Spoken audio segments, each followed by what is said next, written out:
7 महीने की गर्भवती काव्या पहुंची काम मांगने। कंपनी का मालिक निकला तलाकशुदा पति। फिर वहां जो हुआ, इंसानियत भी रो पड़ी। कभी कभी जिंदगी हमें ऐसे मोड़ पर लाकर खड़ा कर देती है जहां से आगे का रास्ता धुंधला होता है और पीछे लौटने के सारे पुल जल चुके होते हैं। सोचिए जरा, एक 26 साल की लड़की जिसके गर्भ में 7 महीने का बच्चा पल रहा हो, जिसे इस वक्त अपनों के सहारे, प्यार और एक महफूज घर की सबसे ज्यादा जरूरत हो, वो अगर मुंबई की इस बेदर्द और मूसलाधार बारिश में सड़कों पर नौकरी की तलाश में भटक रही हो, तो उस पर क्या गुजर रही होगी।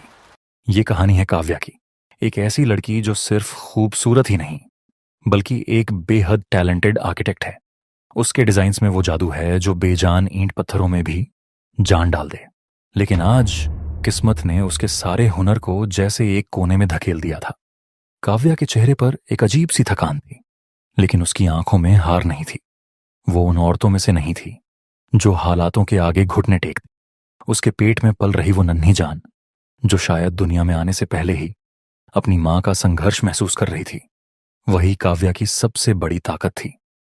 ओएंटो से उतरकर जब काव्या ने शहर की सबसे शानदार और ऊंची बिल्डिंग की तरफ देखा, तो उसके कदम पल भर के लिए ठिठक गए। उस शानदार कांच की इमारत पर बड़े बड़े अक्षरों में लिखा था, सिंघानिया एसोसिएट्स। ये शहर की नंबर 1 आर्किटेक्चर फर्म थी। काव्या ने अपने भीगे हुए दुपट्टे को ठीक किया, अपने पेट पर एक हाथ रखा जैसे अपने बच्चे को हौसला दे रही हो, और एक गहरी सांस लेकर अंदर कदम बढ़ा दिया।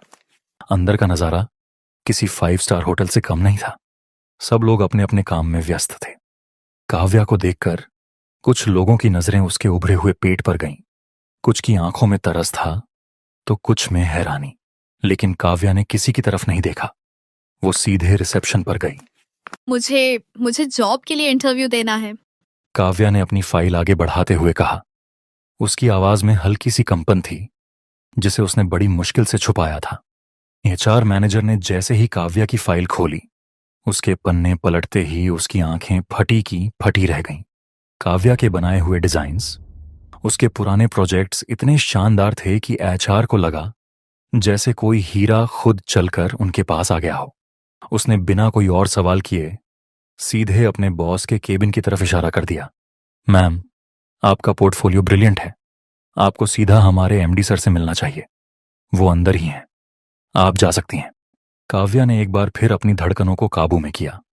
वो धीरे धीरे उस भारी कांच के दरवाजे की तरफ बढ़ने लगी जिस पर मैनेजिंग डायरेक्टर की नेम प्लेट लगी थी।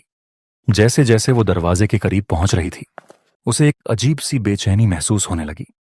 एक ऐसा अनजाना सा डर, जैसे कोई तूफान उसका इंतजार कर रहा हो। उसने कांपते हाथों से दरवाजे का हैंडल घुमाया और अंदर दाखिल हुई। केबिन बहुत बड़ा था और वहां एक अजीब सी खामोशी पसरी थी। इतनी गहरी खामोशी कि काव्या को अपनी ही सांसों की आवाज को सुनाई दे रही थी। सामने एक विशाल शीशे की खिड़की थी जिसके बाहर बारिश का पानी बह रहा था। उसी खिड़की के पास एक शख्स पीठ की खड़ा था। उसका कद लंबा था। उसने एक डार्क ब्लू सूट पहना हुआ था। उस शख्स के खड़े होने के अंदाज में एक ऐसा रुतबा था जो किसी को भी खौफ में डाल दे। Excuse me sir. काव्या ने हिम्मत जुटाकर कहा। मैं काव्या इंटरव्यू के लिए आई हूँ। कुछ सेकंड तक वो शख्स बिल्कुल नहीं हिला। फिर उसने बहुत धीरे से अपनी जेब से हाथ निकाले और पलटा। काव्या के हाथ से उसकी फाइल छूटकर जमीन पर गिर गई। कागज पूरे फर्श पर बिखर गए। काव्या के पैरों तले से जैसे किसी ने जमीन खींच ली हो। उसका दिल इतनी जोर से धड़का कि लगा पसलियां तोड़कर बाहर आ जाएगा। उसके होंठ कांपने लगे, लेकिन मुंह से एक लफ्ज नहीं निकला। वो शख्स, उस कुर्सी पर बैठने वाला कंपनी का मालिक, कोई और नहीं, आर्यन सिंघानिया था। आर्यन, काव्या का तलाकशुदा पति। वही आर्यन जिसके सीने पर सर रखकर काव्या ने कभी पूरी जिंदगी बिताने के ख्वाब देखे थे।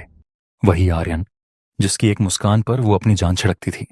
लेकिन 7 महीने पहले एक ऐसी गलतफहमी, कुछ ऐसे झूठ और साजिशों का जाल बुना गया था कि उनके रिश्ते की डोर हमेशा के लिए टूट गई। काव्या ने अपना आत्मसम्मान चुना था और आर्यन ने अपना गुरूर।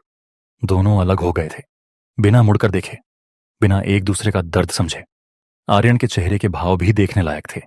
जैसे ही उसकी नजर काव्या पर पड़ी, उसकी उंगलियां मेज के किनारे पर इतनी जोर से कस गईं कि उसके पोर सफेद हो गए।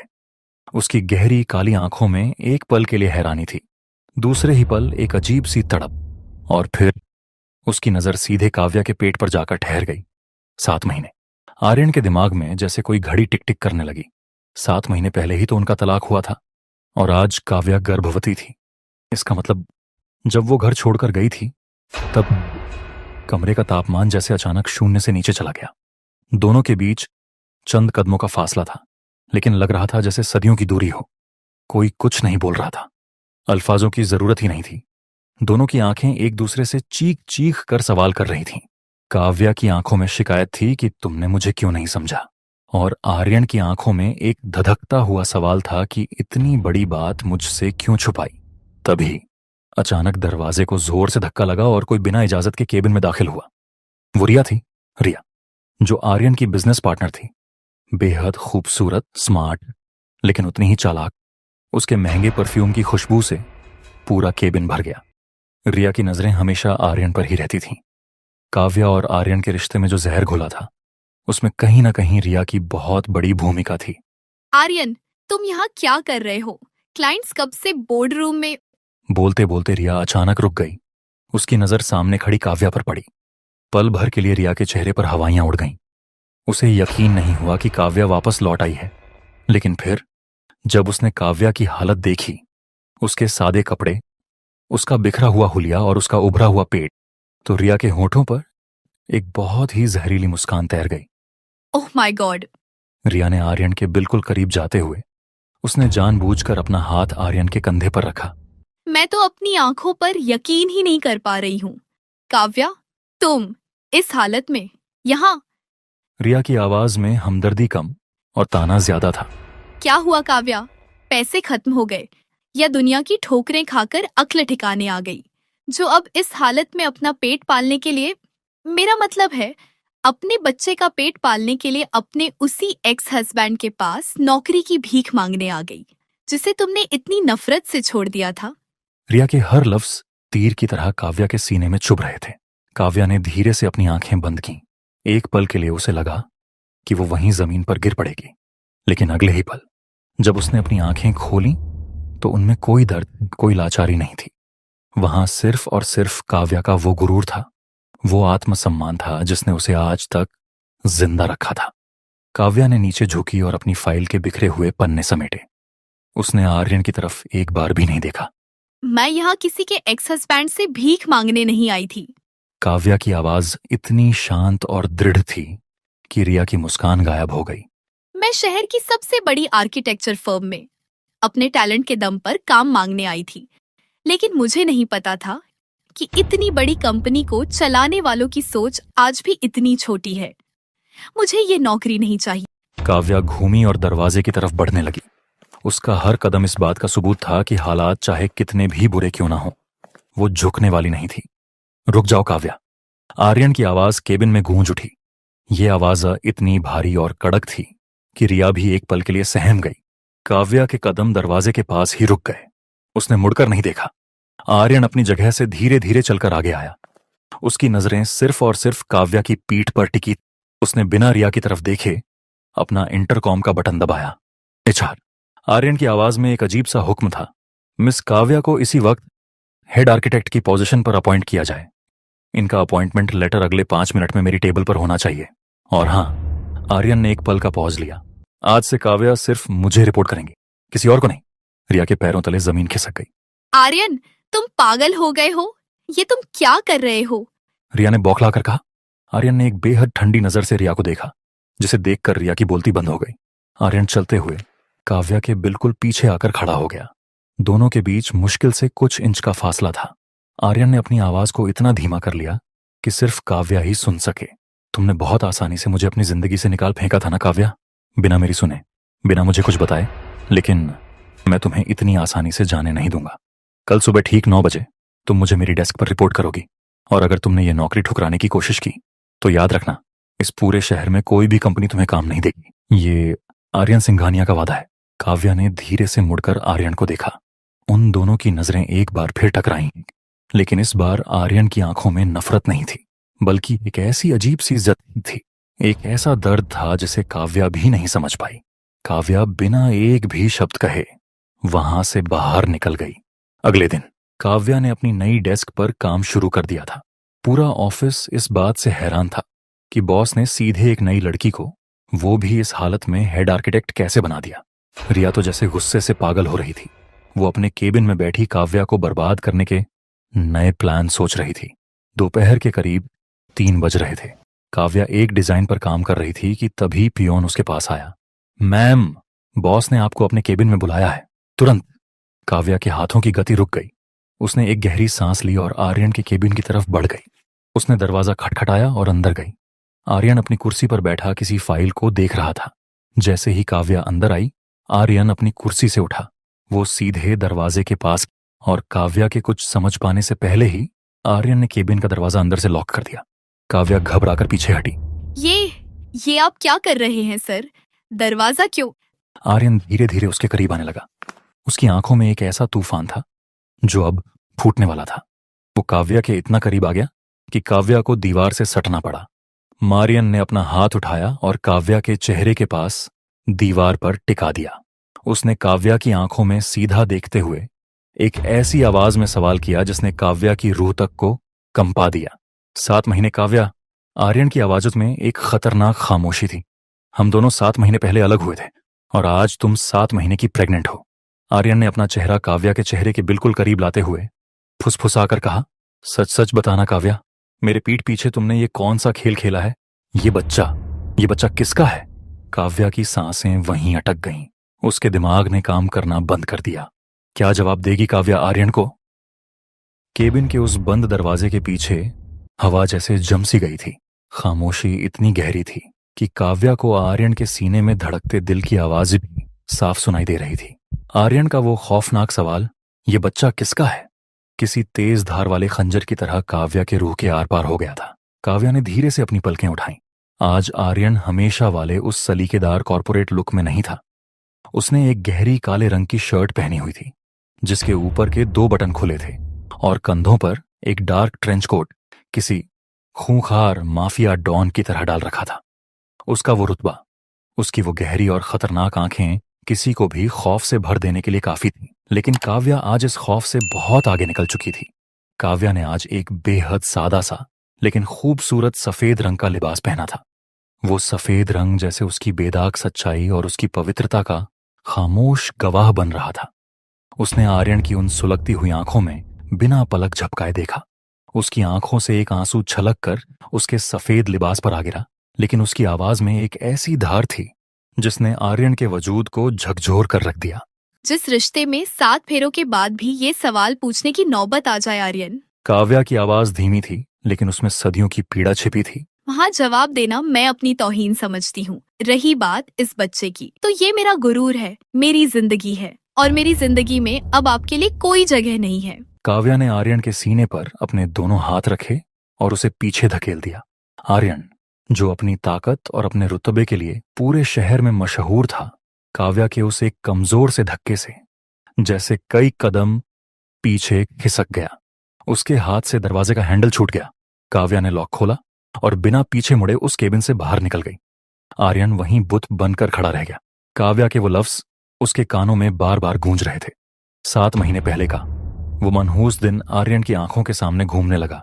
कैसे रिया ने काव्या के खिलाफ शक के ऐसे बीज बोए थे कि आर्यन का गुस्सा उसकी अक्ल पर हावी हो गया था। उसने काव्या को अपनी बात कहने का एक मौका तक नहीं दिया था और उसे घर से निकाल दिया था। आज पहली बार आर्यन को अपनी उस गलती का एक खौफनाक एहसास हो रहा था। क्या वो बच्चा, क्या वो सच में उसी का अंश था? उधर केबिन के बाहर से गुजरती हुई रिया ने वो सब देख और सुन लिया था जो वो दोनों छुपाने की कोशिश कर रहे थे। काव्या के उभरे हुए पेट और आर्यन की बौखलाहट को देखकर रिया का शातिर दिमाग तुरंत समझ गया कि वो बच्चा किसका है। रिया के चेहरे पर एक खौफनाक परछाई तैर गई। अगर आर्यन को ये यकीन हो गया कि काव्या उसके वारिस को जन्म देने वाली है, तो आर्यन की दौलत और आर्यन दोनों हमेशा के लिए रिया के हाथ से निकल जाएंगे। रिया ने अपने नाखूनों को अपनी हथेलियों में इतनी जोर से गड़ाया कि खून छलक आया। उसे अब कुछ ऐसा करना था कि काव्या और वो बच्चा दोनों हमेशा के लिए आर्यन की जिंदगी से मिट जाएं। दिन बीतते गए। ऑफिस में हर पल एक अजीब सी घुटन भरा होता था। आर्यन ने जैसे खुद को काम में डुबो लिया था, लेकिन उसकी नजरें हर पल सिर्फ और सिर्फ काव्या को ही ढूंढती थीं। वो सीसीटीवी कैमरों के जरिए काव्या की हर एक हरकत पर नजर रखता। वो कब चाय पी रही है, कब थककर अपनी कमर पर हाथ रखकर खड़ी होती है, कब उसके चेहरे पर दर्द उभरता है। आर्यन अपनी उस माफिया जैसी फितरत के साथ काव्या की हिफाजत एक अदृश्य साए की तरह कर रहा था। लेकिन काव्या ने अपने चारों तरफ एक ऐसी अदृश्य दीवार खड़ी कर ली थी जिसे तोड़ना आर्यन के लिए नामुमकिन होता जा रहा था। और फिर वो रात आई जिसने इस पूरी कहानी का रुख ही पलटकर रख दिया। उस रात ऑफिस में बहुत कम लोग बचे थे। काव्या को एक बहुत अहम प्रोजेक्ट की फाइल सबमिट करनी थी, इसलिए वो देर तक रुक गई थी। बाहर फिर से वैसी ही तूफानी बारिश शुरू हो गई थी जैसी उस दिन थी जब काव्या पहली बार ऑफिस आई थी। रिया को इसी मौके की तलाश थी। उसने बड़ी चालाकी से उस कॉरिडोर की लाइट बंद कर दी जो काव्या के केबिन से होकर लिफ्ट तक जाता था, और उस अंधेरे कॉरिडोर के फर्श पर सीढ़ियों के ठीक पास उसने मशीन का एक गाढ़ा चिकना तेल गिरा दिया। अगर एक गर्भवती महिला उस अंधेरे में वहां फिसलती तो उसका और उसके बच्चे का बचना नामुमकिन था। अपना ये खौफनाक जाल बिछाकर रिया दूर एक कोने में छुपकर खड़ी हो गई, अपने शिकार के उस जाल में फंसने का इंतजार करते। रात के करीब 9 बज चुके थे। काव्या ने अपना कंप्यूटर शट डाउन किया।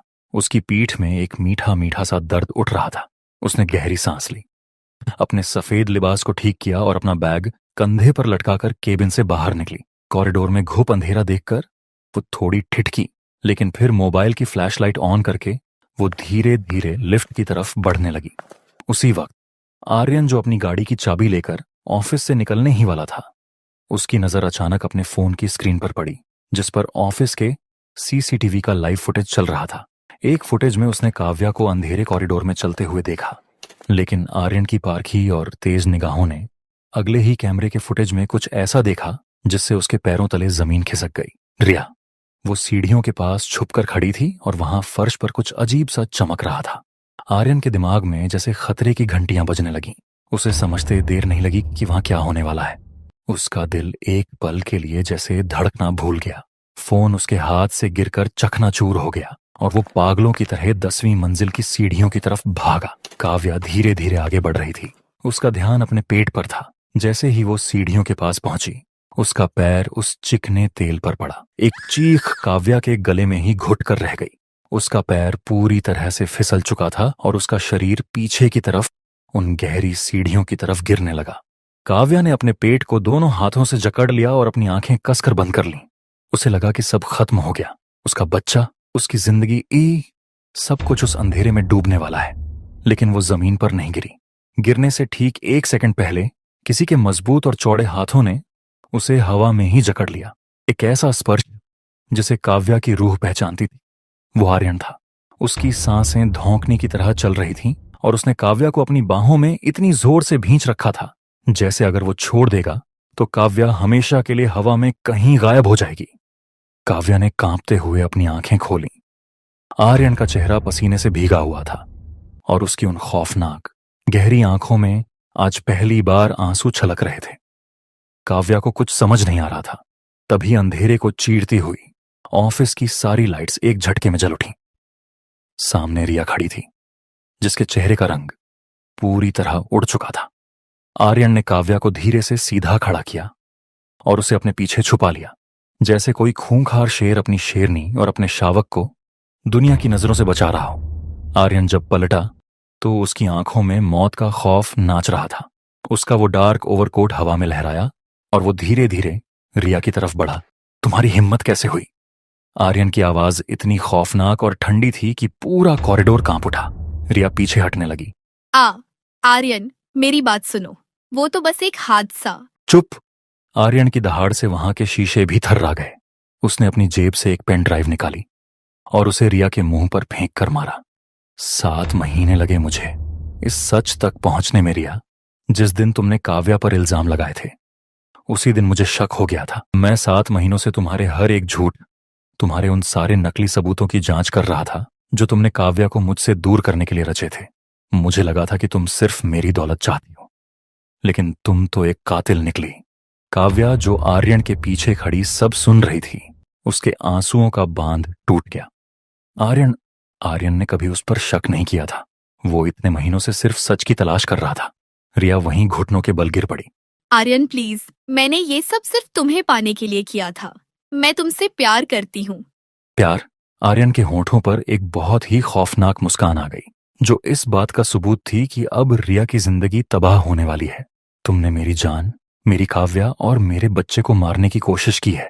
अब इस शहर में क्या, इस पूरी दुनिया में तुम्हें कोई पनाह नहीं मिलेगी। पुलिस नीचे इंतजार कर रही है। Get out. सिक्योरिटी गार्ड्स ने आकर रोती चीखती रिया को वहां से घसीट लिया। पूरा कॉरिडोर अब खाली था। सिर्फ आर्यन और काव्या वहां खड़े थे। वो भारी खामोशी एक बार फिर दोनों के बीच आ गई थी, लेकिन इस बार उसमें खौफ नहीं, बल्कि एक गहरा सुकून था। आर्यन धीरे धीरे मुड़ा। उसके कंधे झुके हुए थे। वो आदमी जिसके सामने पूरी दुनिया झुकती थी, आज काव्या के सामने टूट गया था। वो धीरे से जमीन पर घुटनों के बल बैठ गया।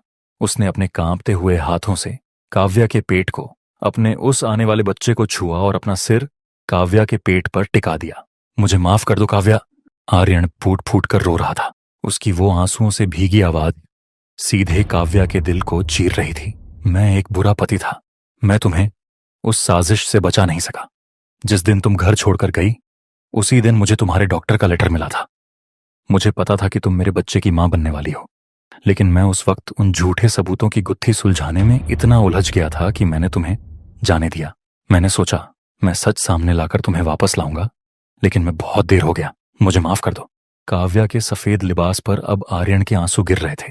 काव्या ने इतने महीनों तक जो दर्द और अकेलापन सहा था, वो आर्यन के इन आंसुओं के साथ जैसे बहने लगा। उसने धीरे से अपने हाथ आर्यन के घने बालों में फंसा दिए। गलती आपकी नहीं थी आर्यन। काव्या की आवाज में अब कोई गुरूर नहीं, सिर्फ बेइंतहा प्यार था। गलती हालात की थी, लेकिन अब हम दोनों को और इस नन्ही जान को कोई साजिश अलग नहीं कर सकती। आर्यन ने धीरे से अपना सिर उठाया और काव्या की नम आंखों में देखा। उसने काव्या का हाथ चूमा और उसे सीने से लगा लिया। बाहर अभी भी बारिश हो रही थी, लेकिन अब वो बारिश खौफनाक नहीं, बल्कि एक नए सफर, एक नई जिंदगी और एक बेइंतहा मोहब्बत की शुरुआत का जश्न मना रही थी। रिश्तों की डोर प्यार से ज्यादा एक दूसरे पर अटूट विश्वास और सम्मान पर टिकी होती है। इसे किसी तीसरे इंसान के झूठ के चलते कभी टूटने नहीं देना चाहिए। आपको ये कहानी कैसी लगी कमेंट में जरूर बताएं। ये कहानी है एक कातिल हसीना की। एक ऐसी हसीना जिसने अपने प्यार के साथ कुछ ऐसा किया जिसे देखकर इंसानियत भी शर्मसार हो गई। दोस्तों, ये सच्ची कहानी है मुंबई शहर की। रात के सन्नाटे को चीरती हुई समंदर की लहरें द एम्पायर हवेली की दीवारों से टकरा रही थी। बाहर सन्नाटा था, लेकिन अंदर का नजारा कुछ और ही था। माफिया डॉन रुद्र प्रताप सिंह की जीत का जश्न मनाया जा रहा था। पूरा हॉल महंगे झूमरों की रोशनी में नहाया हुआ था। हवा में सिगार का धुआं और विदेशी शराब की गंध घुली हुई थी। हॉल के हर कोने पर काले सूट पहने और कानों में ईयरपीस लगाए बॉडीगार्ड्स खड़े थे। उनकी बाजुओं पर उभरे टैटू और कमर पर लगी गन साफ गवाही दे रही थी कि यहां परिंदा भी पर नहीं मार सकता। इसी भीड़ के बीच वेटर के सफेद और काले यूनिफॉर्म में नैना घूम रही थी। उसने अपने चेहरे पर एक छोटा सा मास्क लगाया हुआ था, जिसे पार्टी की थीम मास्करेड का हिस्सा समझा जा रहा था। नैना की धड़कनें तेज थीं, लेकिन उसके हाथ नहीं कांप रहे थे। उसे याद था वो दिन जब रुद्र के आदमियों ने उसके घर को जलाकर राख कर दिया था। उसके पिता की चीखें आज भी उसके कानों में गूंजती थीं। वह एक पत्रकार थी, लेकिन आज वह सिर्फ एक शिकारी थी। रुद्र प्रताप सिंह एक ऊंचे सिंहासन नुमा सोफे पर बैठा था। उसकी आंखों में एक अजीब सा ठहराव था। वह जितना हैंडसम था, उससे कहीं ज्यादा खतरनाक। नैना अपनी ट्रे संभालते हुए उसके करीब पहुंची। Drink sir?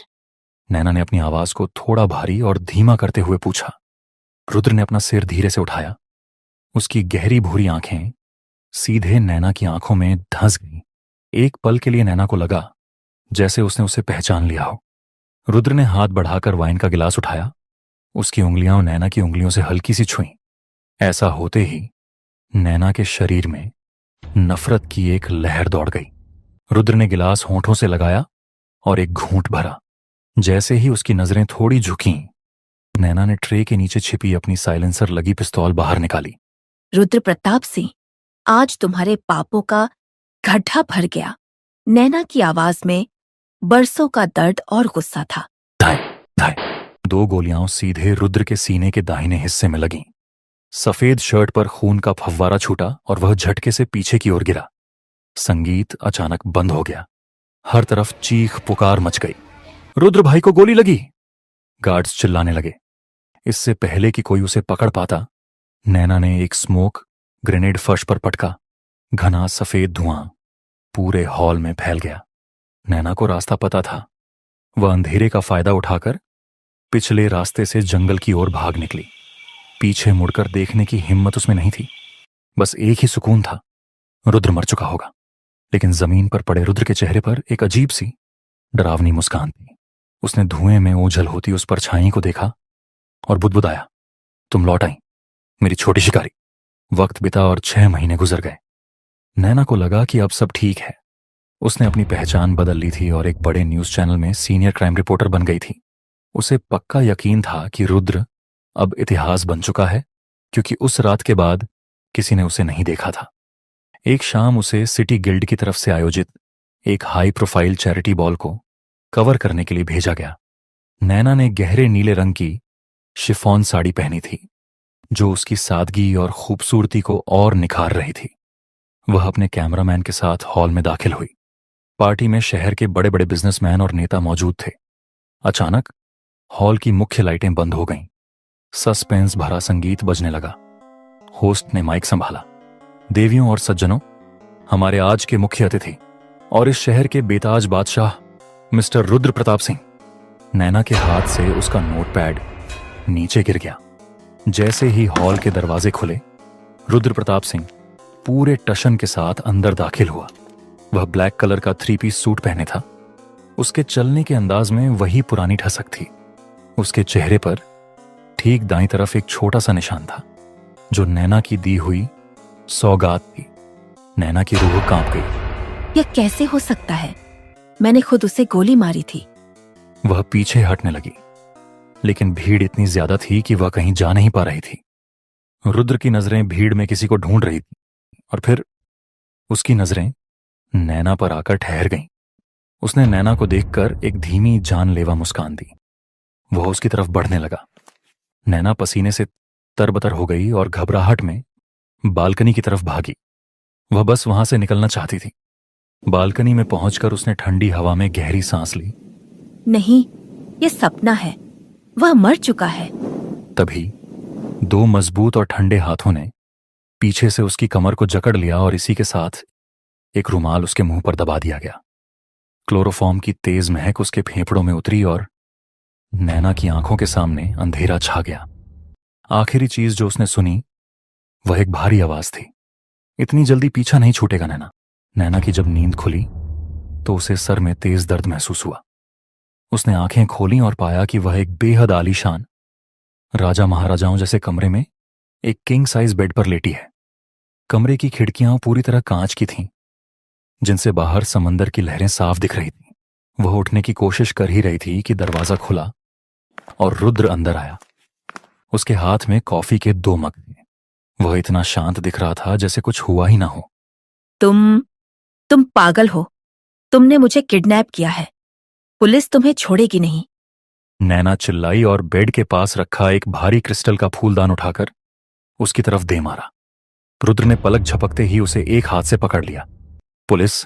नैना, इस शहर की पुलिस मेरी जेब में रहती है। और रही बात पागलपन की, तो हां, मैं तुम्हारे लिए पागल तो शुरू से ही था। उसने कॉफी का मग मेज पर रखा और नैना के एकदम करीब आकर बैठ गया। मुझे जाने दो रुद्र, मैं तुमसे नफरत करती हूं। तुमने मेरे परिवार को मारा है। नैना की आंखों में आंसू थे। रुद्र ने उसका चेहरा अपने हाथों में लिया। नैना ने उसे झटकने की कोशिश की, लेकिन उसकी पकड़ मजबूत थी। नफरत करो नैना, जी भरकर करो। कम से कम इसी बहाने तुम मुझे याद तो करती हो। लेकिन यहां से तुम तभी जाओगी जब मैं चाहूंगा। अगले कुछ दिनों तक नैना ने भागने की हर चाल चली। कभी पाइप के सहारे उतरने की कोशिश की, तो कभी गार्ड्स को चकमा देने की, लेकिन हर बार रुद्र उसे पकड़ लेता और मुस्कुराकर कहता, कोशिश अच्छी थी, अगली बार थोड़ा और दिमाग लगाना। धीरे धीरे नैना को समझ आया कि गुस्से से काम नहीं चलेगा। उसे इस शैतान को उसके ही खेल में हराना होगा। उसने अपनी रणनीति बदली। एक शाम जब वे डिनर कर रहे थे, नैना ने बहुत कोमलता से कहा, रुद्र, मैं थक गई हूं लड़ते लड़ते। शायद मेरा नसीब यही है। क्या हम अब शांति से रह सकते हैं? रुद्र की आंखों में चमक आ गई। तुम सच कह रही हो? हाँ, बस मुझे इस घर में घुटन होती है। क्या मैं तुम्हारी लाइब्रेरी इस्तेमाल कर सकती हूँ? मुझे पढ़ने का शौक है। नैना ने मासूमियत का मुखौटा पहनकर कहा। रुद्र खुश हो गया। उसने उसे लाइब्रेरी जाने की इजाजत दे दी। नैना ने धीरे धीरे रुद्र का भरोसा जीतना शुरू किया। वह उसके साथ बैठती, उसकी बातें सुनती और कभी कभी उसके लिए खाना भी बनाती। रुद्र को लगा कि शायद उसका प्यार नैना के पत्थर जैसे दिल को पिघला रहा है। रुद्र के आलीशान बंगले के सबसे ऊपरी हिस्से में एक कमरा था जिस पर हमेशा बायोमेट्रिक लॉक लगा रहता था। नैना जानती थी कि अगर रुद्र को जेल पहुंचाना है तो सबूत उसी कमरे में मिलेंगे। एक रात रुद्र को एक अर्जेंट बिजनेस डील के लिए शहर से बाहर जाना पड़ा। जाने से पहले उसने नैना के माथे को चूमा और कहा, मैं कल सुबह तक आ जाऊंगा, अपना ख्याल रखना। जैसे ही उसकी गाड़ी गेट से बाहर निकली, नैना एक्शन में आ गई। उसने कई हफ्तों की मेहनत से रुद्र का पासवर्ड डिकोड कर लिया था। उसने कांपते हाथों से लॉक खोला। अंदर कदम रखते ही उसे पुरानी फाइलों की महक आई। वहां अलमारियों में हजारों दस्तावेज थे। नैना ने पागलों की तरह फाइलें पलटनी शुरू की। उसे वहां हथियारों की स्मगलिंग के नक्शे, विदेशी बैंकों के जाली खाते और कई बड़े नेताओं के साथ रुद्र के काले समझौतों की कॉपी मिली। उसके हाथ में अब वह हथियार था जिससे वह रुद्र की सल्तनत को तबाह कर सकती थी। उसने अपने छोटे से जासूसी कैमरे से एक एक पन्ने की फोटो खींची। अब तुम बचोगे नहीं, रुद्र प्रताप सिंह। उसने बुदबुदाया। कैमरा अच्छा है, पर एंगल थोड़ा और बेहतर हो सकता था। पीछे से आई उस भारी आवाज ने नैना के शरीर में बर्फ जैसी ठंडी लहर दौड़ा दी। उसने पलटकर देखा। रुद्र दरवाजे पर खड़ा था। उसके चेहरे पर इस बार वह मजाकिया अंदाज नहीं था, बल्कि एक गहरा दुख और विश्वासघात का दर्द था। वह गया ही नहीं था, वह बस उसे आजमा रहा था। रुद्र, मैं तो बस। नैना हकलाने लगी। रुद्र शांत कदमों से उसकी तरफ बढ़ा। उसने नैना के हाथ से कैमरा छीना और उसे अपने जूतों के नीचे रखकर चकनाचूर कर दिया।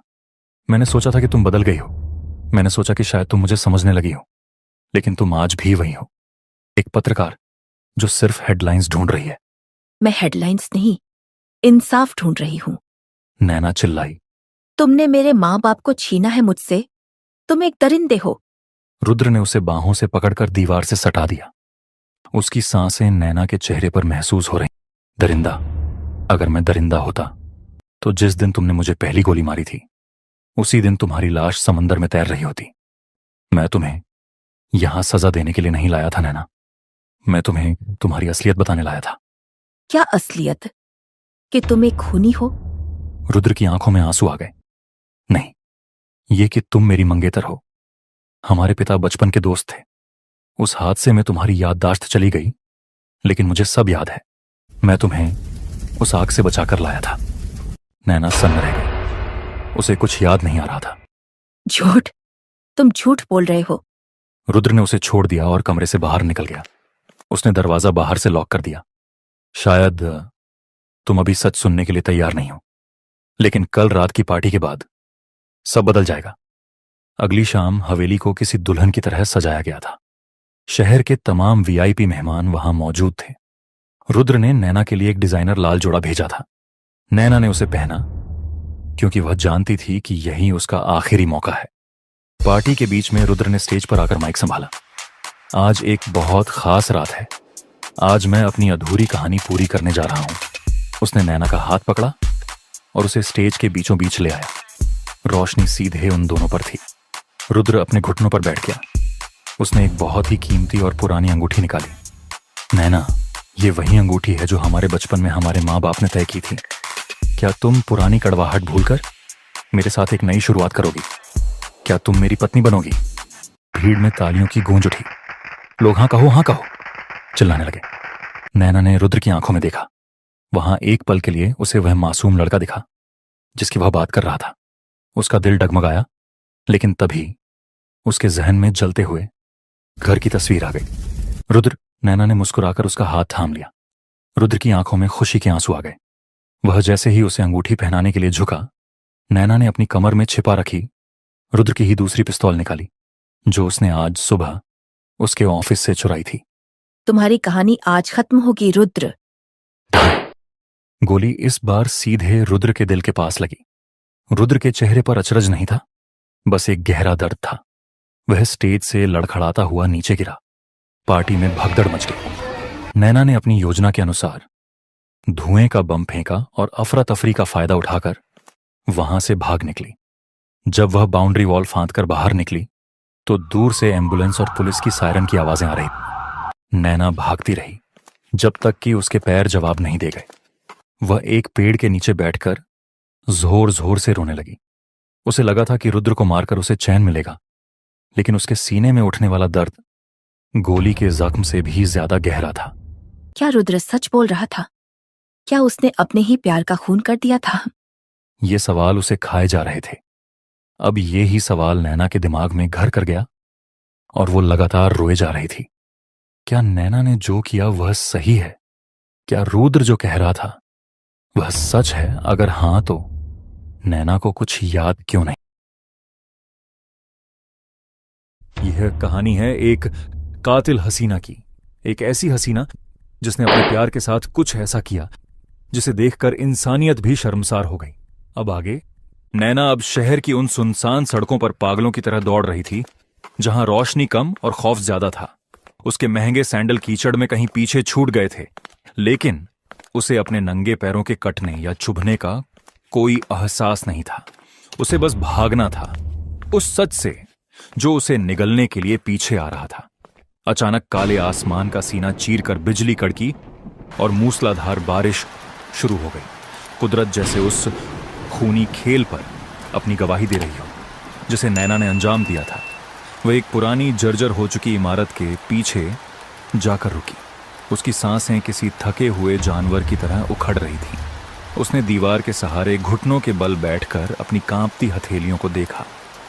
बारिश का पानी उन हथेलियों को धोने की कोशिश कर रहा था, लेकिन नैना को अभी भी उन पर बारूद की तीखी गंध और रुद्र के गर्म खून के छींटे महसूस हो रहे थे। मैंने क्या किया? उसकी चीख बिजली की गड़गड़ाहट में दब गई। रुद्र, तुम क्यों नहीं चिल्लाए? तुमने पलटकर वार क्यों नहीं किया? उसे बार बार रुद्र का वह आखिरी चेहरा याद आ रहा था जब गोली उसके सीने को पार कर गई थी। रुद्र की आंखों में नफरत का एक कतरा भी नहीं था। वहां सिर्फ एक अथाह हमदर्दी थी, जैसे वह अपनी मौत का मातम नहीं मना रहा था, बल्कि इस बात से दुखी था कि नैना को अब इस बोझ के साथ जीना पड़ेगा। नैना को लगा था कि रुद्र को मारकर उसके पिता की आत्मा को शांति मिलेगी, लेकिन उसे क्या पता था कि वह अपने ही हाथों अपना कल कत्ल कर चुकी है। वह घंटों उस बारिश में भीगती रही ताकि उसके बहते आंसू दुनिया को न दिखें और उसका गुनाह बारिश में धुल जाए। अगले 2 दिन नैना के लिए किसी नरक से कम नहीं थे। वह शहर के एक कोने में स्थित एक गुमनाम और सीलन भरे होटल के कमरे में कैद थी। बाहर की दुनिया के लिए वह एक खतरनाक भगौड़ी थी, लेकिन अंदर वह अपनी ही यादों की कैदी बन चुकी थी। कमरे का पुराना टीवी चीख चीख कर हेडलाइन बदल रहा था। Mafia don Rudra Pratap Singh ventilator पर, पूरे शहर में रेड अलर्ट। नैना ने टीवी बंद कर दिया। अंधेरे कमरे में उसे वहीं पुरानी आग की लपटें दिखाई देने लगीं जो 15 साल पहले उसके घर में लगी थीं। वह बचपन का भयानक मंजर उसकी आंखों के सामने नाचने लगा। नैना, मेरी तरफ देखो, घबराना मत, मैं हूं ना। धुएं के गुब्बार से एक 12 साल के लड़के की आवाज आई। उस लड़के ने जलती हुई लकड़ी की परवाह किए बिना छोटी नैना का हाथ पकड़ा और उसे मौत के मुंह से बाहर खींच लिया। नींद और होश के बीच झूलती नैना के होंठ फड़फड़ाए। रुद्र। तभी उसके कानों में एक धुंधली सी धुन गूंजी। उसकी मां उसे सुलाते वक्त एक लोरी गाती थी। सितारों की छांव में छोटा सा एक घर होगा, रुद्र का साथ होगा तो नैना को क्या डर होगा। नैना झटके से उठकर बैठ गई। उसका पूरा शरीर पसीने से भीग चुका था। नहीं, यह नहीं हो सकता। वह रुद्र और यह माफिया। रुद्र एक ही है, मेरे पिता के सबसे पक्के दोस्त का बेटा।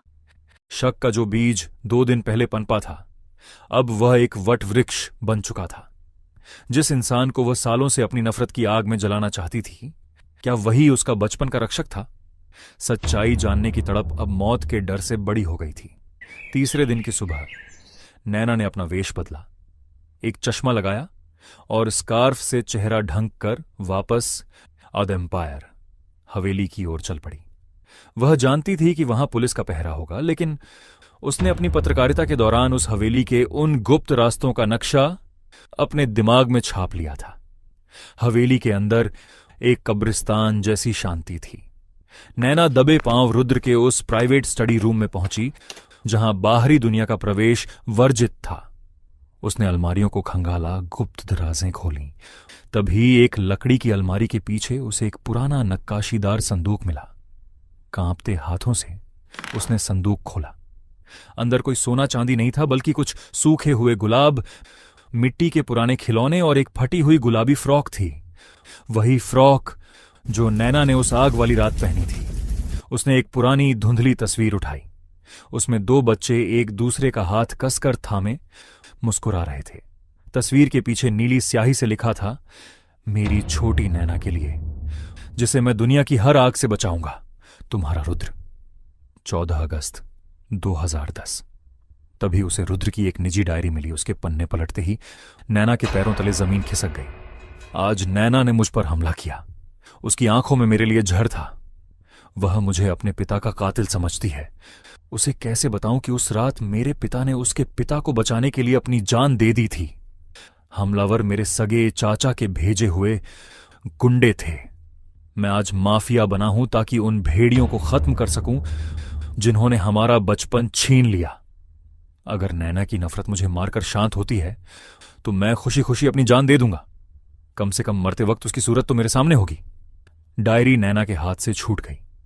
वह वहीं फर्श पर ढह गई और दहाड़े मारकर रोने लगी। मैंने क्या किया? रुद्र, मुझे माफ कर दो। मैं मेरी नफरत में इतनी अंधी हो गई कि अपने रक्षक को ही भक्षक समझ बैठी। वह पागलों की तरह भागते हुए हॉल की तरफ गई। वहां रुद्र की एक बड़ी तस्वीर पर सफेद फूलों का हार चढ़ा था। नहीं, नैना की चीख दीवारों से टकराकर वापस आई। तुम मुझे छोड़कर नहीं जा सकते। रुद्र, वापस आओ। मुझे सजा दो, लेकिन मुझे अकेला मत छोड़ो। इतना शोर अगर कब्रिस्तान में भी करोगी तो मुर्दे जाग जाएंगे। एक बहुत ही धीमी, टूटती हुई लेकिन वही भारी आवाज गूंजी। नैना ठिठक गई। उसकी सांसें रुक गईं। उसने डरते डरते पीछे मुड़कर देखा। दरवाजे पर व्हील चेयर पर बैठा रुद्र था। उसका सीना सफेद पट्टियों से ढका था। चेहरे पर मौत जैसी सफेदी थी, लेकिन उसकी आंखों में वही पुरानी गहराई थी।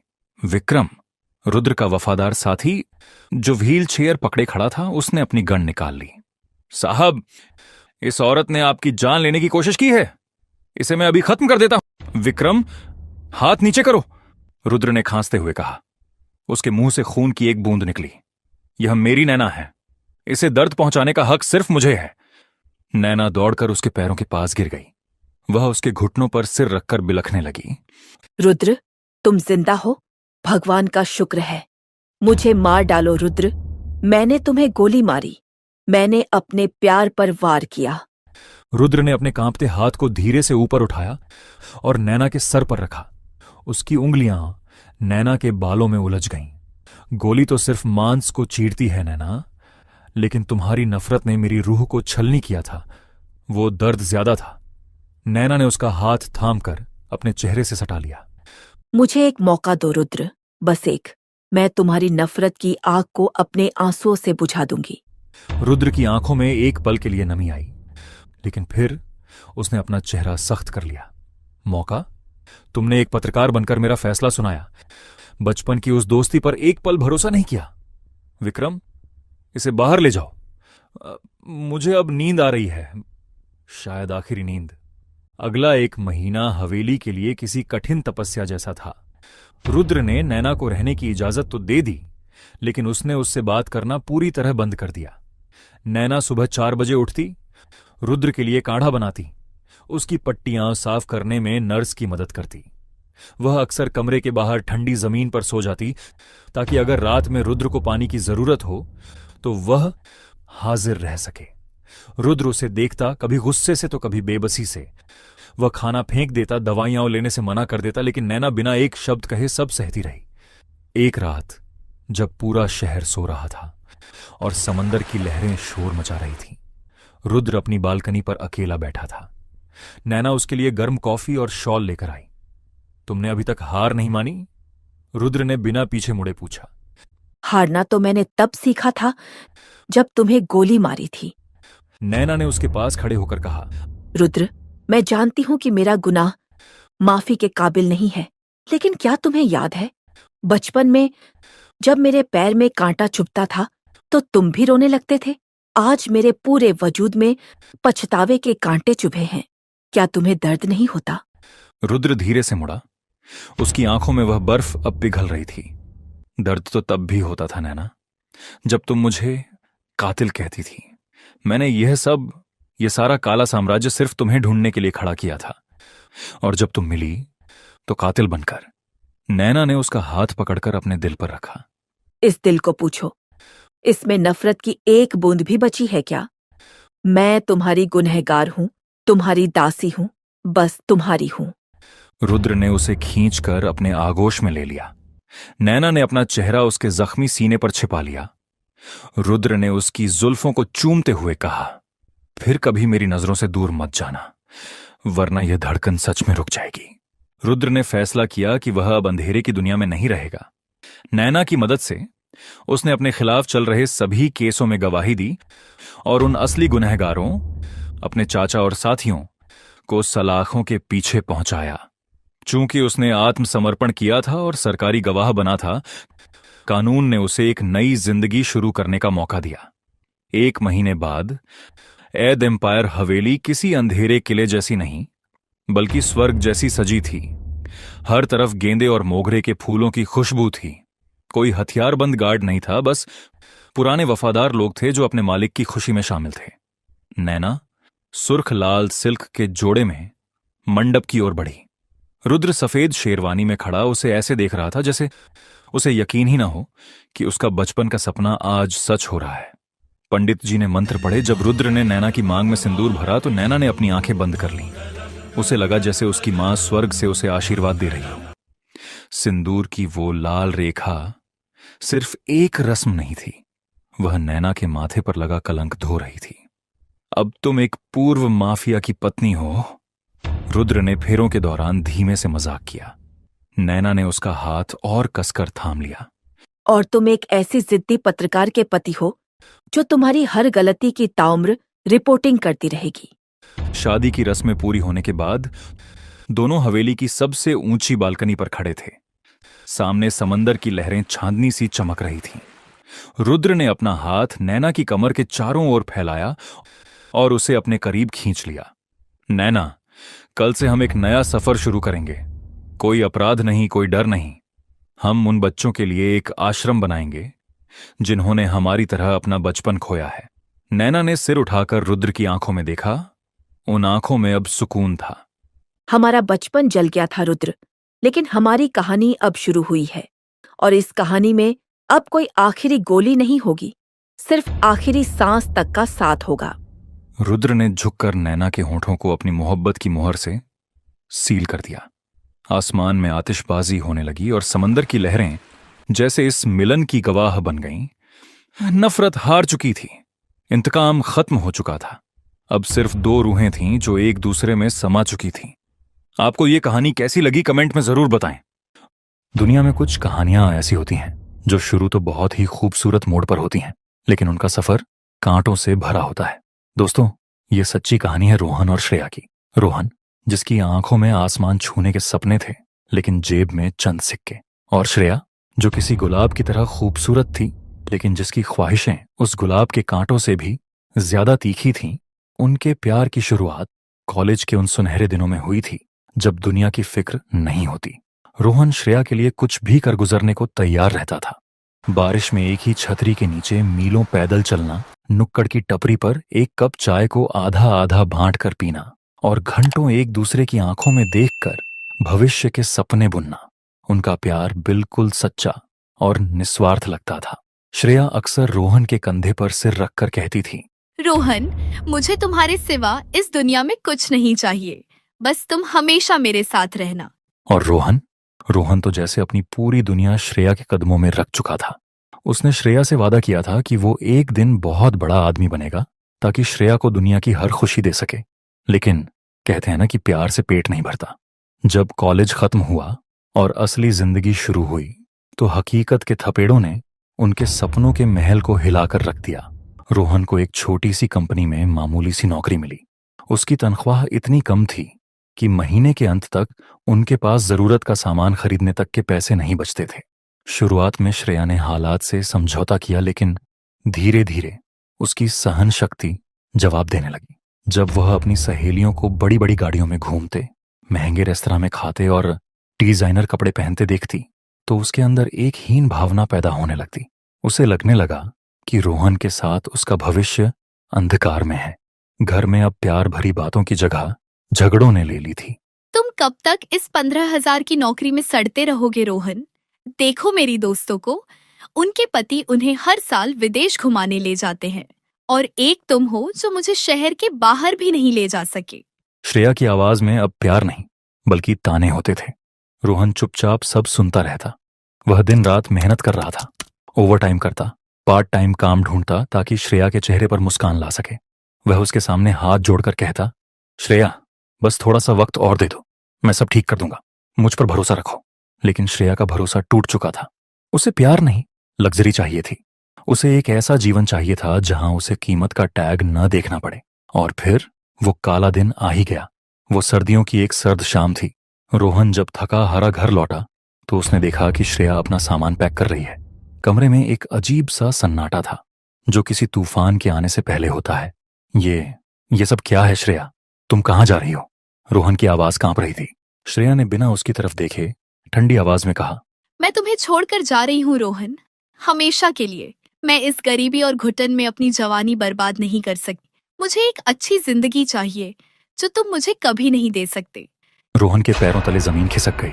वह दौड़कर श्रेया के पास गया, उसके हाथ पकड़ लिए। उसकी आंखों में आंसू थे। श्रेया प्लीज ऐसा मत करो, मैं तुम्हारे बिना मर जाऊंगा। मैं कल से 2 शिफ्ट में काम करूंगा। मैं तुम्हें हर वो खुशी दूंगा जो तुम चाहती हो। बस मुझे छोड़कर मत जाओ। रोहन एक बच्चे की तरह फूट फूट कर रो रहा था, लेकिन श्रेया का दिल पत्थर का हो चुका था। उसने झटके से अपना हाथ छुड़ाया और कहा, तुम्हारे खोखले वादों से मेरा पेट नहीं भरेगा रोहन। मेरी जिंदगी का फैसला हो चुका है। श्रेया ने दरवाजा खोला और बाहर निकल गई। दरवाजे के बंद होने की वो तेज आवाज रोहन के दिल पर किसी हथौड़े की तरह लगी थी। वो वहीं फर्श पर गिर पड़ा और घंटों रोता रहा। उसका प्यार, उसका गुरूर, उसकी जिंदगी, सब कुछ एक झटके में खत्म हो गया था। लेकिन इंसान या तो टूटकर बिखर जाता है या टूटकर एक नया आकार ले लेता है। रोहन बिखरने वालों में से नहीं था। श्रेया के जाने का दर्द उसके लिए एक आग बन गया, एक ऐसी आग जिसने उसकी सारी कमजोरियों को जलाकर राख कर दिया। रोहन ने अपनी जिंदगी का बस एक ही मकसद बना लिया, सफलता। उसने दिन को दिन और रात को रात नहीं समझा। उसने अपनी नींद, अपना सुकून, सब कुछ अपने काम पर कुर्बान कर दिया। उसकी मेहनत, उसकी ईमानदारी और उसके जुनून ने जल्द ही रंग दिखाना शुरू किया। समय पंख लगाकर उड़ने लगा। 1 साल, 2 साल, 5 साल, वक्त बीतता गया। आज 8 साल बाद रोहन अब वो मामूली क्लर्क नहीं रहा था। शहर की सबसे बड़ी मल्टीनेशनल कंपनी की 35वीं मंजिल पर शीशे के एक आलीशान केबिन के बाहर एक नेम प्लेट चमक रही थी, रोहन शर्मा, जनरल मैनेजर। वह एक महंगी सूट पहने अपनी केबिन की बड़ी सी खिड़की से नीचे शहर को देख रहा था। उसके पास आज सब कुछ था, पैसा, रुतबा, नौकर चाकर, आलीशान गाड़ियां। लेकिन इन सब के बावजूद उसकी आंखों में आज भी एक अजीब सा खालीपन था। सफलता की इस चोटी पर पहुंचने के बाद भी उसके दिल के किसी कोने में आज भी वो पुराना रोहन जिंदा था, जो कभी श्रेया से बेइंतहा मोहब्बत करता था। उसने दुनिया जीत ली थी, लेकिन क्या वो अपने अतीत से भाग पाया था? वक्त बड़ा बलवान होता है। ये कब, किसे, किस मोड़ पर लाकर खड़ा कर दे, कोई नहीं जानता। रोहन अब सफलता के उस शिखर पर था जहां कभी श्रेया उसे देखना चाहती थी, लेकिन अब वो उसके साथ नहीं थी। एक दिन रोहन की कंपनी के एक बहुत ही खास कर्मचारी आकाश ने अपने घर पर एक डिनर पार्टी रखी। आकाश ने रोहन को विशेष अतिथि के रूप में आमंत्रित किया था। रोहन अपने आलीशान कोट सूट में आकाश के घर पहुंचा। घर बहुत सुंदर सजा था। महंगे झूमर चमक रहे थे और मेज पर तरह तरह के पकवान सजे हुए थे। रोहन सोफे पर बैठा अन्य मेहमानों के साथ व्यापार और दुनिया की बातें कर रहा था, लेकिन उसका दिल हमेशा की तरह एक अजीब सी खामोशी में डूबा था। आकाश ने आवाज, अरे सुनती हो, जरा मेहमानों को खाना तो परोसो। अंदर रसोई से एक औरत बाहर आई। उसने एक साधारण सी फीके रंग की साड़ी पहनी हुई और उसके ऊपर एक एप्रन बंधा था। उसके बाल बेतरतीब और चेहरे पर एक अजीब सी थकावट और उदासी छाई थी। उसने अपना सिर नीचे झुका रखा था और एक बड़ी सी ट्रे में खाना लेकर मेज की तरफ बढ़ रही थी। रोहन की नजर उस पर नहीं थी, वो अपने फोन में कुछ देख रहा था। उस औरत ने कांपते हुए हाथों से रोहन के सामने प्लेट रखी। अचानक गिलास रखते हुए उसका हाथ हल्का सा मेज से टकराया और एक हल्की सी आवाज हुई। माफ कीजिएगा साहब। उस औरत के मुंह से बस इतना ही निकला, आवाज। वो लहजा। रोहन के कानों में वो आवाज किसी बिजली की तरह गूंजी। ये आवाज वो लाखों की भीड़ में भी पहचान सकता था। रोहन ने झटके से अपना सिर उठाया और सामने खड़ी उस नौकरानी को देखा। वक्त जैसे वहीं थम गया। दुनिया की सारी आवाजें शून्य हो गईं। रोहन की आंखें फटी की फटी रह गईं। वो श्रेया थी, वही श्रेया जो कभी मखमली बिस्तरों और डिजाइनर कपड़ों के ख्वाब देखती थी। वही श्रेया जो अपनी खूबसूरती पर गुरूर करती थी। आज वो किसी के घर में झूठे बर्तन उठाने और खाना परोसने वाली एक साधारण सी नौकरानी बन चुकी थी।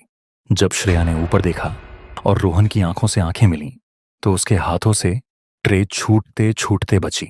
उसकी आंखों में जो खौफ, शर्मिंदगी और पछतावा था, उसे शब्दों में बयान नहीं किया जा सकता। वो एक पल भी वहां खड़ी नहीं रह सकी और अपने आंसू छुपाते हुए तेजी से रसोई की तरफ भाग गई। रोहन का दिल जैसे किसी ने मुट्ठी में भींच लिया था। वो बिना कुछ खाए कोई बहाना बनाकर तुरंत उस घर से बाहर निकल गया। उसकी गाड़ी सड़कों पर दौड़ रही थी, लेकिन उसके दिमाग में सिर्फ एक ही सवाल था, श्रेया की ये हालत कैसे हुई? दोस्तों, आइए मैं आपको बताता हूं कि आखिर इन सालों में श्रेया के साथ हुआ क्या था। रोहन को छोड़कर जाते वक्त श्रेया की आंखों में पछतावा नहीं, बल्कि एक अजीब सी चमक थी। वो चमक जो सोने चांदी और दौलत की चकाचौंध से आती है।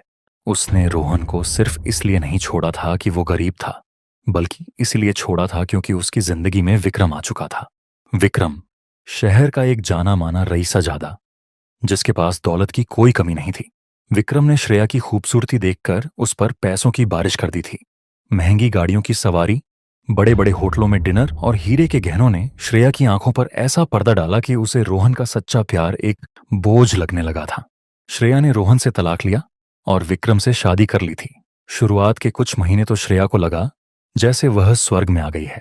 नौकर चाकर, रेशमी बिस्तर और हर वो चीज जो उसने कभी सपनों में सोची थी, अब उसके कदमों में थी। लेकिन कहते हैं ना, जो महल झूठ और धोखे की नींव पर खड़े होते हैं, वो बहुत जल्दी ढह जाते हैं। कुछ ही महीनों में विक्रम का असली चेहरा श्रेया के सामने आने लगा। विक्रम के लिए श्रेया कोई जीवन साथी नहीं थी, बल्कि सिर्फ एक खूबसूरत खिलौना थी जिसे उसने अपनी दौलत के दम पर खरीदा था। जब उसका इस खिलौने से मन भर गया तो उसकी दिलचस्पी खत्म हो गई। विक्रम अब रात रात भर घर नहीं आता। जब श्रेया उससे सवाल करती तो उसे गालियां और कभी कभी मारपीट का सामना करना पड़ता। तुम्हारी हैसियत क्या है श्रेया? तुम मेरे पैसों पर पल रही हो। जो औरत पैसों के लालच में अपने उस पति को छोड़ सकती है जिसने उसे पलकों पर बिठाया था, वो मेरी क्या सगी होगी? विक्रम के ये शब्द श्रेया के कानों में पिघले हुए शीशे की तरह चुभते थे। और फिर एक मनहूस रात विक्रम ने श्रेया को धक्के मारकर अपने आलीशान बंगले से बाहर निकाल दिया। बाहर तेज बारिश हो रही थी। श्रेया के बदन पर सिर्फ एक साधारण सी साड़ी थी और जेब खाली। जिस दौलत के लिए उसने अपने सच्चे प्यार का गला घोंटा था, आज उसी दौलत ने उसे सड़क पर ला फेंका था। रोती बिलखती श्रेया अपने भाई भाभी के घर पहुंची। लेकिन अब तक आपने देखा कि श्रेया ने अपने पति रोहन को गरीब कहकर उसे छोड़ दिया और एक अमीर आदमी विक्रम से शादी कर ली। लेकिन विक्रम तो उससे प्यार नहीं करता था, वह बस उसे अपना खिलौना समझता था। और एक दिन विक्रम ने श्रेया को घर से धक्के मारकर निकाल दिया। रोती बिलखती श्रेया अपने भाई के घर पहुंची, लेकिन जब इंसान के पास पैसा नहीं होता तो अपने भी खून के रिश्ते भूल जाते हैं। उसके भाई ने दरवाजे से ही उसे दुत्कार दिया, जब करोड़पति से शादी की थी तब तो हमें भूल गई थी, अब यहाँ क्या भिखारियों की तरह आ गई है? जा यहाँ से, हमारे पास तेरे लिए कोई जगह नहीं है। श्रेया के भाई ने गुस्से में कहा। दरवाजा श्रेया के मुंह पर बंद हो चुका था। वो रात उसने सड़क किनारे एक बस स्टैंड पर ठिठुरते हुए बिताई। भूख, प्यास और सबसे बढ़कर पछतावे ने उसे अंदर तक तोड़ दिया था। रोहन का वो रोता हुआ चेहरा बार बार उसकी आंखों के सामने आ रहा था। ग्लानि और निराशा में डूबकर श्रेया ने एक नदी में कूदकर अपनी जान देने की कोशिश की, लेकिन किस्मत को शायद कुछ और ही मंजूर था। पास ही रहने वाली एक गरीब लेकिन दयालु औरत, जिसे सब सुमनताई कहते थे, उसने श्रेया को बचा लिया। जब श्रेया को होश आया तो सुमनताई ने उसे समझाया कि मौत किसी चीज का हल नहीं है। अगर पाप किए हैं बेटी, तो उन्हें यहीं इसी जन्म में धोना पड़ेगा। उठ और मेहनत की रोटी कमाना सीख। श्रेया, जिसके हाथों ने कभी घर का कोई भारी काम नहीं किया था। आज उसी श्रेया को सुमन ताई ने अपने साथ कोठियों में झाड़ू पोछा और बर्तन धोने के काम पर लगा दिया। वो श्रेया जो कभी डिजाइनर कपड़े पहनती थी, आज फटी हुई सूती साड़ी में दूसरों की जूठन साफ कर रही थी। वक्त का पहिया पूरी तरह घूम चुका था। हर बर्तन घिसते हुए उसके आंसू गिरते और उसे रोहन की याद आती, लेकिन अब बहुत देर हो चुकी थी। वर्तमान वक्त रोहन बिना कुछ खाए पिए एक अजीब सी बेचैनी के साथ उस पार्टी से बहाना बनाकर निकल गया। उस रात शहर में बहुत तेज बारिश हो रही थी। रोहन अपने आलीशान पेंट हाउस की बालकनी में खड़ा था। बारिश की बूंदें उसके चेहरे पर गिर रही थीं, लेकिन वो उसके अंदर लगी आग को बुझा नहीं पा रही थी। क्यों? आखिर क्यों किस्मत ने उसे मेरे सामने इस हाल में लाकर खड़ा कर दिया? आर्यन खुद से सवाल कर रहा था। मैंने तो ये सारी दौलत, ये रुतबा सिर्फ उसे गलत साबित करने के लिए कमाया था। मैंने सोचा था कि जब मैं उसे अपने सामने छोटा होता देखूंगा तो मेरे कलेजे को ठंडक मिलेगी, लेकिन आज उसे दूसरों की झूठ साफ करते देखकर मेरी रूह क्यों कांप उठी? मेरा इंतकाम मुझे सुकून क्यों नहीं दे रहा? कहते हैं ना, जब आप किसी से बेइंतहा और सच्ची मोहब्बत करते हैं तो आप उससे नफरत करने का दिखावा तो कर सकते हैं, लेकिन उसकी तकलीफ आपको भी खून के आंसू रुलाती है। रोहन समझ चुका था कि विक्रम की बेवफाई और वक्त की मार ने श्रेया को वो सजा दे दी है जो शायद वो खुद उसे कभी नहीं दे पाता। दूसरी तरफ उस घुटन भरी सीलन वाली छोटी सी कोठरी में श्रेया जमीन पर बैठी सुबक रही थी। आज रोहन को देखकर उसके अंदर का सारा पश्चाताप एक ज्वालामुखी की तरह फट पड़ा था। उसे विक्रम का वो आलीशान महल याद आ रहा था, जहां उसे हर दिन एक नई गाली, एक नया ताना और बेइज्जती सहनी पड़ती थी। विक्रम ने उसे सिर्फ एक जिस्म समझा था और दूसरी तरफ उसका रोहन था, जो अपनी आधी रोटी में से भी पहला निवाला श्रेया को खिलाता था। मैं कितनी अंधी हो गई थी। श्रेया खुद को कोस रही थी। कांच के टुकड़ों को हीरा समझकर मैंने अपना असली कोहिनूर खुद अपने हाथों से मिट्टी में मिला दिया। आज मैं इस लायक भी नहीं बची कि रोहन से नजरें मिला सकूं। वो मुझे कभी माफ नहीं करेगा, कभी नहीं। उस पूरी रात श्रेया बस यही सोचकर रोती रही कि सुबह जाकर वो काम छोड़ देगी और हमेशा के लिए ये शहर छोड़कर कहीं दूर चली जाएगी, ताकि रोहन की जिंदगी में फिर कभी उसका मनहूस साया न पड़े। अगली सुबह सूरज की किरणें कुछ मध्यम थीं। श्रेया ने कोठी का सारा काम खत्म किया। आज उसका आखिरी दिन था। भारी कदमों और झुकी हुई नजरों के साथ जैसे ही उसने कोठी के पिछले दरवाजे से बाहर कदम रखा, उसके कदम वहीं जम गए। सामने एक चमचमाती काली कार खड़ी थी। कार के दरवाजे के सहारे रोहन खड़ा था। उसकी आंखें लाल थीं, जो गवाही दे रही थीं कि वो भी पूरी रात सोया नहीं था। श्रेया के हाथों से उसका पुराना सा थैला जमीन पर गिर गया। रोहन को अपने सामने देखते ही श्रेया के पैरों ने जवाब दे दिया। वो वहीं सड़क की धूल में घुटनों के बल जमीन पर गिर पड़ी। उसने अपने दोनों हाथ जोड़ लिए और अपना सिर जमीन से लगा दिया। मुझे माफ कर दो रोहन, मुझे माफ कर दो। श्रेया फूट फूट कर रोने लगी। उसकी आवाज में सालों की घुटन और दर्द था। मुझे पता है कि मैं इस लायक भी नहीं कि तुम्हारा नाम अपनी जुबान पर ला सकूं। मैं एक लालची मतलबी औरत हूँ, जिसने पैसों की चकाचौंध में अंधे होकर भगवान जैसे पति को ठुकरा दिया था। दौलत के उस नशे ने मुझे बर्बाद कर दिया रोहन। विक्रम ने मुझे मेरी औकात दिखा दी।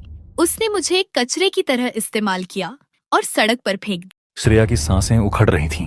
वो रोते हुए आगे बोली, मैं तुम्हारे पास वापस आने की कोई उम्मीद नहीं रखती। मैं तो आज ये शहर छोड़कर जा रही थी। बस जाने से पहले मुझे एक बार सच्चे दिल से माफ कर दो रोहन, ताकि इस जिंदगी में नहीं तो कम से कम मरने के बाद मुझे शांति मिल सके। मैंने बहुत बड़ा गुनाह किया था आर्यन। मेरी मोहब्बत झूठी थी, लेकिन तुम्हारा प्यार सच्चा था। रोहन कुछ देर चुपचाप उसे जमीन पर गिड़गिड़ाते हुए देखता रहा। फिर वो धीरे से आगे बढ़ा। उसने अपने दोनों हाथों से श्रेया के कांपते हुए कंधों को पकड़ा और उसे धीरे से उठाया। श्रेया अभी भी नजरें नहीं मिला पा रही थी। रोहन ने एक गहरी सांस ली। उसकी आवाज में न तो कोई गुस्सा था और न ही कोई ताना, बल्कि एक अजीब सा सुकून था। जानती हो श्रेया, जब तुम मुझे छोड़कर गई थी तो मैं टूट कर बिखर गया था। मैंने ये दौलत, ये गाड़ियां, ये नाम सिर्फ उस गरीब शब्द को मिटाने के लिए कमाया था जिसका ताना तुमने मुझे दिया था। लेकिन इन सारी चीजों को पाकर भी मैं अंदर से एकदम खाली था। कल रात तुम्हें उस हाल में देखकर मुझे लगा था कि मेरा इंतकाम पूरा हो गया, लेकिन सच कहूं, मुझे कोई खुशी नहीं मिली। रोहन ने श्रेया के आंसुओं को पोंछते हुए कहा, क्योंकि जिस इंसान से बेइंतहा मोहब्बत की हो ना, उसे दर्द में देखकर कभी जश्न नहीं मनाया जा सकता। तुमने अपनी गलती की बहुत बड़ी कीमत चुकाई है श्रेया। तुमने दुनिया की वो बेरहम हकीकत देख ली है जो मैं तुम्हें शायद कभी नहीं दिखा पाता। मैं तुम्हें कल ही माफ कर चुका था। श्रेया ने अविश्वास से रोहन की तरफ देखा। उसकी आंखों से आंसू रुकने का नाम नहीं ले रहे थे। मेरे घर चलो श्रेया, रोहन ने अपना हाथ आगे बढ़ाते हुए कहा। वो घर जो मैंने किसी घमंड या हवस से नहीं बल्कि अपनी मेहनत और उसी पुराने प्यार से बनाया है जो कभी तुम्हारे लिए था। श्रेया ने रोहन को कसकर गले लगा लिया। वो ऐसे रो रही थी जैसे कोई भटका हुआ मुसाफिर सालों बाद अपने घर लौट आया हो। रोहन ने भी अपनी आंखें बंद कर लीं और उसे अपने सीने से लगा लिया। उस एक पल में सालों की नफरत, दूरियां, गिले शिकवे और दर्द उन आंसुओं में बहकर हमेशा के लिए साफ हो गए। वक्त का पहिया जब घूमता है दोस्तों, तो वो इंसान को उसकी असली हैसियत दिखा देता है। ये कहानी हमें सिखाती है कि पैसा और दौलत हमारी जरूरतें तो पूरी कर सकते हैं, लेकिन दिल का सुकून और रूह की शांति सिर्फ एक सच्चे इंसान के प्यार में ही मिलती है। कभी किसी ऐसे इंसान का दिल मत दुखाना जो आपके पास कुछ ना होने पर भी आपके साथ खड़ा हो। और हाँ, माफ कर देना हमेशा बदला लेने से बहुत बड़ा होता है, क्योंकि जो टूट कर वापस जुड़ता है वो रिश्ता पहले से कहीं ज्यादा मजबूत होता है। आर्यन और श्रेया ने एक दूसरे की कमियों के साथ एक नई शुरुआत की। एक ऐसी शुरुआत जहां अब न कोई लालच था, न कोई घमंड, बस एक दूसरे के लिए बेइंतहा इज्जत और एक मुकम्मल मोहब्बत थी।